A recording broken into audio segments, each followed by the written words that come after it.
dari kelas 1E dengan nomor NIM 1240 105 105 0151. Dengan saya memaparkan materi tentang adab murid terhadap guru. Memprihatinkan, realistis belakangan ini bahwa ada beberapa murid yang masih kurang memiliki adab terhadap gurunya, baik secara langsung maupun di sosial media. Contohnya seperti di WhatsApp.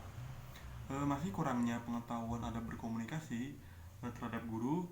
Ada yang tidak menghormati gurunya, ada juga yang diam-diam memaki guru dan bersikap kurang beradab di hadapan gurunya, sehingga saya merasa terpanggil untuk memberikan penjelasan tentang adab seorang siswa terhadap gurunya. Di samping itu juga banyak ditemukan murid yang tidak memahami tata cara menuntut ilmu sesuai dengan kaidah yang dijelaskan oleh agama Islam. Guru merupakan orang yang berjasa dalam menyalurkan ilmu kepada murid-muridnya. Guru adalah orang yang harus dihormati karena guru telah berjasa dan membimbing serta mengarahkan para siswa agar tetap di jalur yang benar, terlebih pada saat proses belajar mengajar. Guru ketika mendidik sangat sulit, diantaranya yaitu mendidik akhlak dan mengajarkan ilmu yang bermanfaat serta memberikan nasihat yang baik. Semuanya itu dilakukan agar murid-murid bahagia seperti orang tua yang membahagiakan anaknya dan mengharapkan masa depan yang baik dalam berpendidikan. Oleh karena itu, murid harus memiliki adab yang baik kepada guru agar ilmu yang didapat diterima dengan mudah dan barokah. Lalu di penjelasan berikutnya yaitu ada pengertian adab.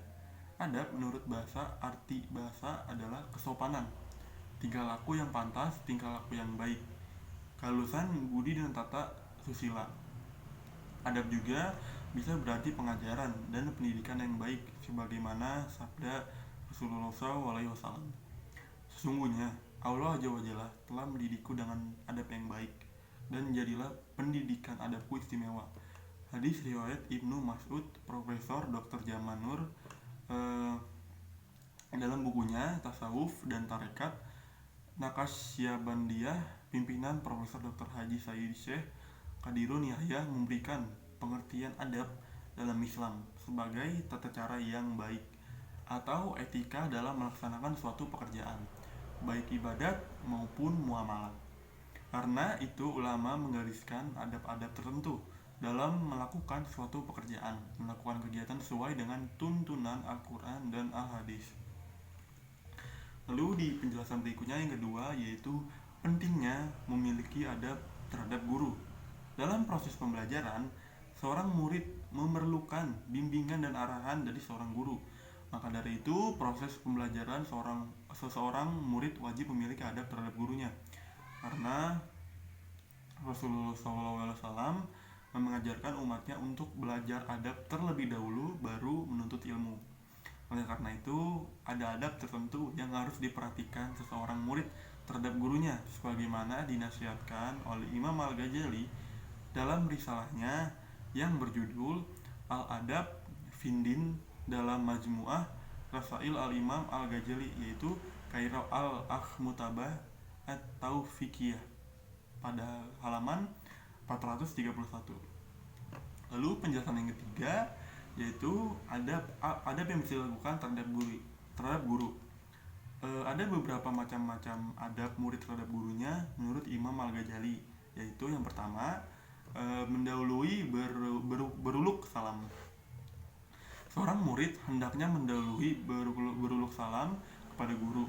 Hal ini sesuai dengan sebuah hadis dari Rasulullah SAW yang menyebut bahwa pemberian salam dilakukan oleh mereka yang lebih kecil kepada yang besar. Kedua, tidak banyak berbicara di hadapan guru. Banyak berbicara bisa berarti merasa lebih tahu daripada orang-orang di sekitarnya. Apabila hal ini dilakukan di depan guru, maka bisa menimbulkan kesan seolah-olah murid lebih tahu daripada gurunya. Hal ini tidak baik dilakukan kecuali atas perintah dari gurunya langsung. Yang ketiga, berdiri ketika guru berdiri. Bila guru berdiri, murid sebaiknya lekas berdiri juga. Hal ini salah satu bentuk penghormatan kepada guru. Lalu yang keempat, tidak menyangkal penjelasan guru. Ketika guru memberikan sesuatu penjelasan yang berbeda dengan apa yang pernah dijelaskan oleh orang lain, sebaiknya murid tidak langsung menyangkal penjelasan guru. Sebaiknya murid meminta izin terlebih dahulu untuk menyampaikan pendapat orang lain yang berbeda. Jika guru berkenan, murid tentu boleh menyampaikan hal itu. Lalu yang kelima, tidak bertanya kepada teman duduknya sewaktu guru di dalam kelas, di dalam kelas atau di dalam majelis. Dalam majelis taklim atau kegiatan belajar mengajar di kelas, murid hendaknya bertanya kepada guru ketika ada hal yang belum jelas. Hal ini tentu lebih baik daripada bertanya kepada teman di sebelahnya. Lebih memilih bertanya kepada teman dan bukan langsung kepada guru bisa membuat perasaan guru kurang nyaman. Dan yang keenam, tidak mengumbar senyum ketika berbicara kepada guru. Guru tidak sama dengan teman dan oleh karenanya tidak bisa disetarakan dengan teman. Seorang murid harus memosisikan guru lebih tinggi dari teman sendiri sehingga ketika berbicara dengan guru tidak boleh sambil tertawa atau bersenyum yang berlebihan. Yang ketujuh, tidak menunjukkan secara terang-terangan karena perbedaan pendapat dengan guru. Bisa saja seorang murid memiliki pendapat yang berbeda dengan guru. Jika ini memang terjadi, murid tidak perlu mengungkapkannya secara terbuka sehingga diketahui oleh orang banyak. Lebih baik murid meminta komentar sang guru tentang pendapatnya yang berbeda. Cara ini lebih sopan daripada menunjukkan sikap kontra dengan guru di depan teman-teman. Lalu yang kedelapan itu ada tidak boleh menarik pakaian guru ketika berdiri. Ketika guru hendak berdiri dari posisi duduk, mungkin ia membutuhkan bantuan karena kondisinya yang sudah agak lemah. Dalam keadaan seperti ini, murid jangan sesekali menarik baju guru dalam rangka memberikan bantuan tenaga. Ia bisa berjongkok untuk menawarkan pundaknya sebagai tumpuan untuk berdiri atau sesuai arahan dari guru tersebut. Yang kesembilan, tidak menanyakan suatu masalah di tengah perjalanan sehingga guru sampai di rumah. Jika ada suatu hal yang ingin ditanyakan kepada guru, terlebih jika itu menyangkut pribadi guru, tanyakan masalah itu ketika telah sampai di rumah. Tentu saja ini berlaku terutama kalau perjalanan dengan menaiki kendaraan umum. Yang terakhir, yang ke-10, itu tidak banyak mengajukan pertanyaan kepada guru. Ketika guru sedang lelah, murid harus peka terhadap keadaan guru yang sedang lelah atau tidaknya. Jika murid ingin mengajukan banyak pertanyaan yang membutuhkan jawaban, murid harus bersabar.